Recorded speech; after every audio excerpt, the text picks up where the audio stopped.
Welcome back to Disturbed Reality. Crimes of passion are characterized by intense, often overwhelming emotions that drive individuals to commit violent and impulsive acts, typically in the context of a romantic relationship or a perceived betrayal. These crimes are fueled by a potent mix of emotions such as jealousy, rage, and despair, leading individuals to act in ways that defy reason and societal norms. The brutality associated with crimes of passion is marked by the ferocity and impulsivity of the actions, often resulting in severe harm or even death to the victim. The emotional turmoil that precedes these crimes can cloud judgment and override inhibitions, pushing individuals to lash out in the heat of the moment. Such acts are often characterized by an element of surprise, as the perpetrator may not have had a history of violent behavior, making the brutality even more shocking. The aftermath of crimes of passion leaves a trail of devastation and destruction, affecting not only the victim, but the family and the communities involved.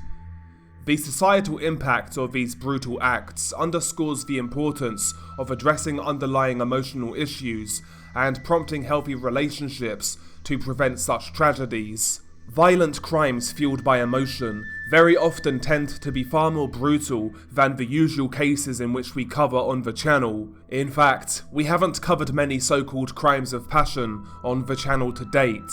Today's case combines a crime fueled by emotion, such as jealousy and the desire for revenge, and disturbingly, the perpetrators involved were teenagers, minors, which adds another layer of horror to this incident.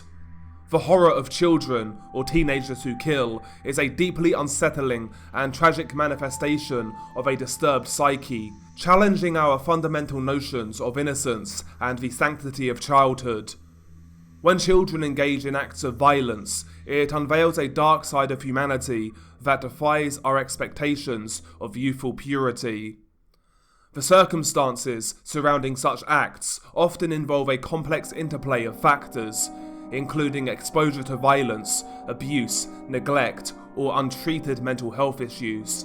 The brutality of these occurrences is amplified by the fact that children, who are expected to be protected and nurtured, become the perpetrators of harm. Society grapples with the unsettling reality that children, in their formative years, can be capable of committing heinous acts, prompting a profound re-evaluation of our collective responsibility to safeguard the well-being of the youngest members of our communities. Without doubt, the most shocking case of child-on-child murder that I've ever come across stems from Brazil, that being the murder of 12-year-old Gabriel Kuhn, who was killed by his 16-year-old friend, Daniel Petri. The two would very frequently play a popular online game together named Tibia, and the pair would chat for hours online while they played the game. But the boys had a falling out when Daniel loaned Gabriel 20,000 in-game coins, which was the equivalent of around $2 to $3. After being loaned the coins, Gabriel ghosted Daniel and didn't pay him back. This enraged Daniel, prompting him to travel to Gabriel's home address while his parents were out and while Gabriel was home alone. Daniel made sure Gabriel was alone, and prior to the murder, called the victim's mother to inquire whether he could see Gabriel. But when she said she was away, he took the opportunity to brutally enact his revenge on Gabriel. On the 23rd of July 2007, Daniel went to Gabriel's house and knocked on the door, but it was locked. Daniel knocked on the door and spoke to Gabriel through the letterbox. He informed him that if he asked for forgiveness from him, everything would be alright between both of them. Gabriel, as a result, unlocked the door to patch up things with his friend because he believed what he said was true. After entering the house and locking the door behind him, Daniel then battered Gabriel. He cruelly assaulted him. Gabriel tried to defend himself by some means, but he failed to do so. Daniel was older, stronger, and bigger. He was dripping wet in blood after being beaten terribly by Daniel, and Daniel began to laugh quietly while looking at him. After being subjected to a horrific assault and SA, Gabriel screamed that he was going to tell his mother what Daniel did, which enraged Daniel. To shut Gabriel up, Daniel found an electrical cord and proceeded to strangle Gabriel until he thought he was dead. Gabriel went limp, and Daniel assumed he was indeed dead. He then went to the garage and returned back with a hacksaw, before cutting off Gabriel's legs. Gabriel woke up as this was happening. He wasn't dead, as Daniel thought. Sadistically, Daniel continued to cut off Gabriel's legs as he screamed in agony before passing out again, and eventually dying due to shock, pain, and blood loss. Daniel then tried to pull Gabriel's dismembered body up into the family attic in a crude attempt to hide his crime. However, he didn't have the strength and left the scene. Shortly after, Gabriel's mother arrived home and found her son's dismembered body in the hallway. Police arrived shortly after, assessing the scene before quickly coming to the conclusion that Daniel was the perpetrator behind the murder. Due to Daniel not being an adult, he was only sentenced to 3 years in a juvenile correctional rehabilitation centre. The case is utterly shocking, and the topic of kids killing kids is one of the most unsettling that I have covered on the channel to date or have researched in general.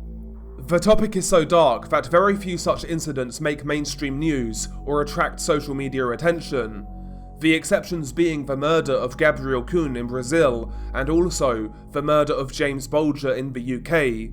One case somewhat similar has been recommended by subscribers over the last couple of years, that being the murder of a teenager in Brazil, and the act was indeed perpetrated by other teenagers.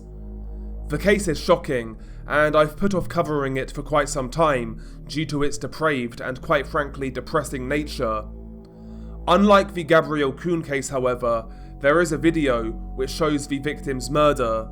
In relation to the victim and the perpetrators, due to their age, all of whom were 14 to 15 years old at the time, no names have ever been released by the authorities or the media. As per the opening monologue to the video, the murder was described by Brazilian media as a deranged crime of passion, fueled by jealousy and the desire for revenge. The horrific crime took place on the 25th of June 2019 in Brazil, at the Maria Farina beach in Paulista, in the Recife metropolitan region. 2 teenagers, both 15 years old at the time, teamed up to murder a fellow teenager who was aged 14 to 15 years old. The pair recorded the grotesque crime and subsequently uploaded it to social media.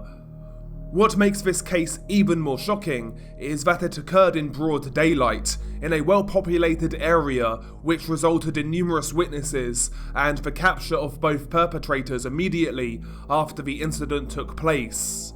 Following the murder of the young girl, her mother, stepfather and boyfriend went to the Legal Medical Institute in Santa Amaro to identify her body.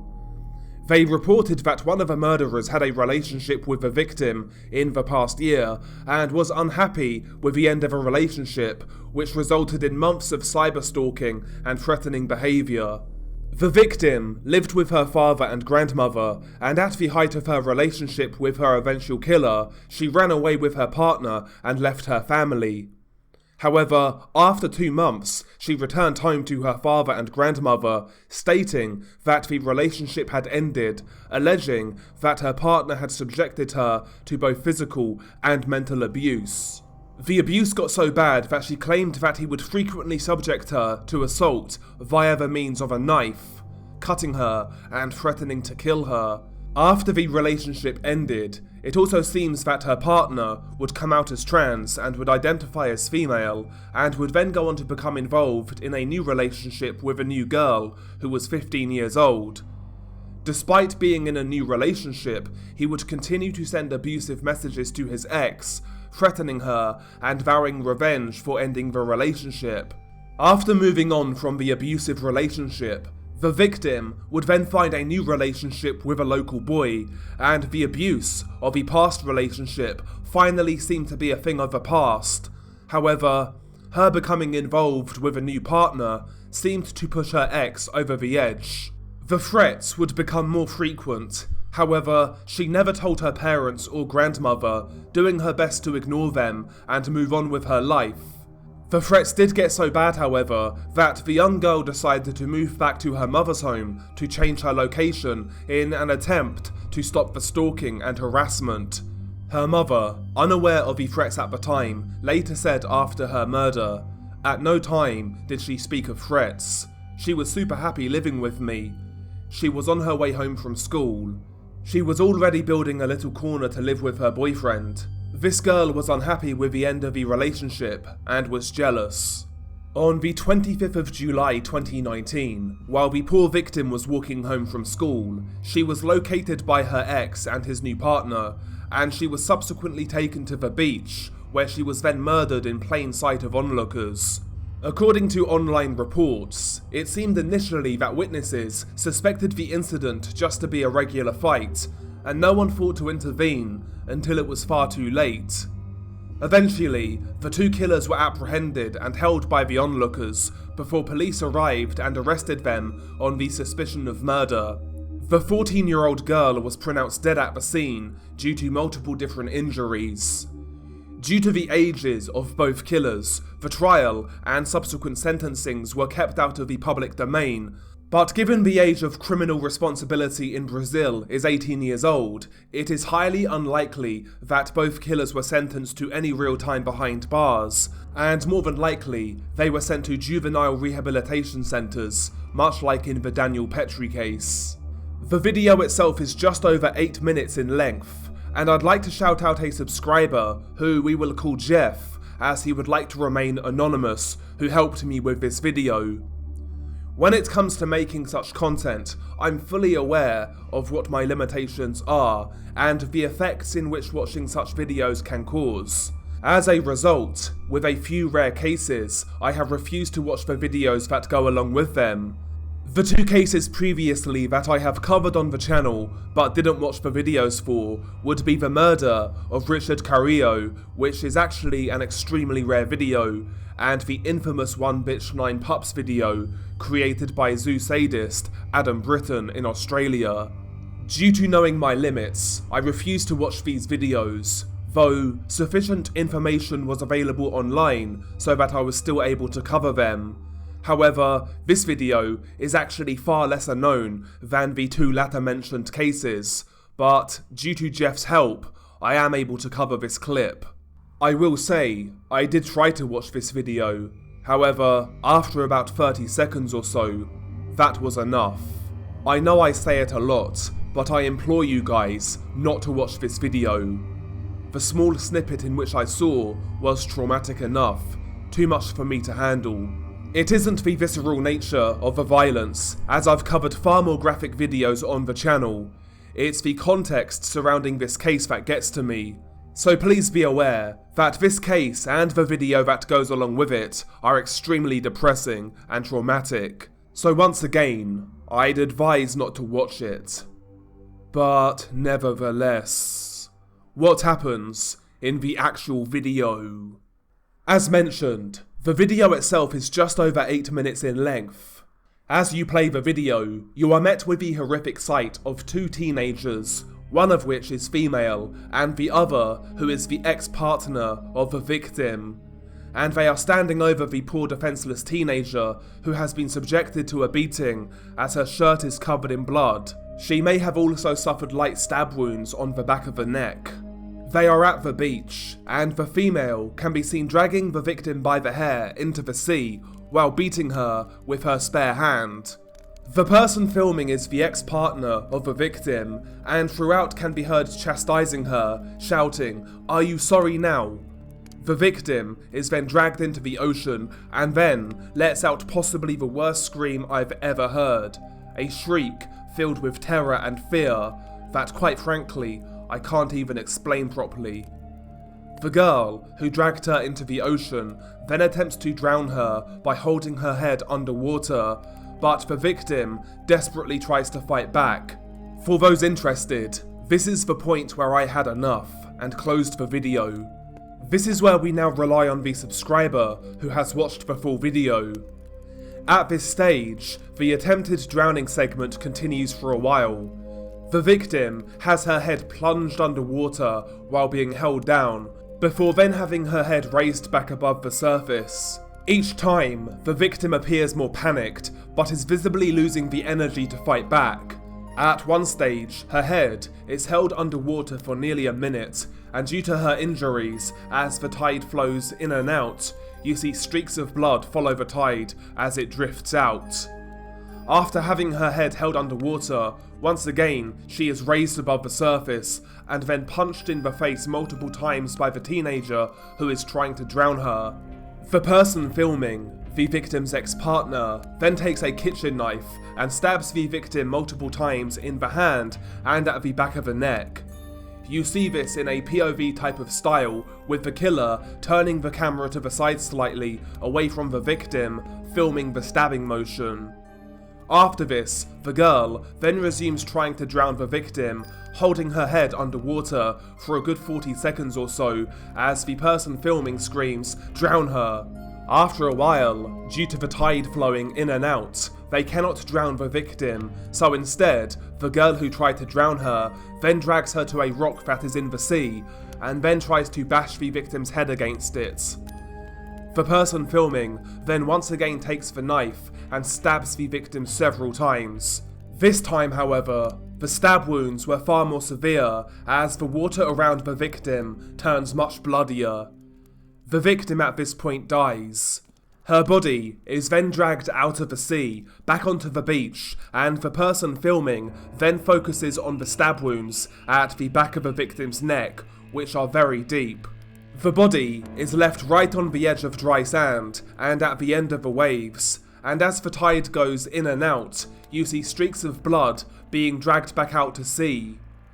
You then hear people shouting in the distance, and they then confront the two teen killers. Multiple people arrive at the scene, stopping them from leaving. The witnesses can be heard asking what they did to the girl and why, and one can be heard responding, "We killed her for betrayal." Others can be heard asking for someone to call the police, while warning the killers not to leave the scene, which is where the video ends.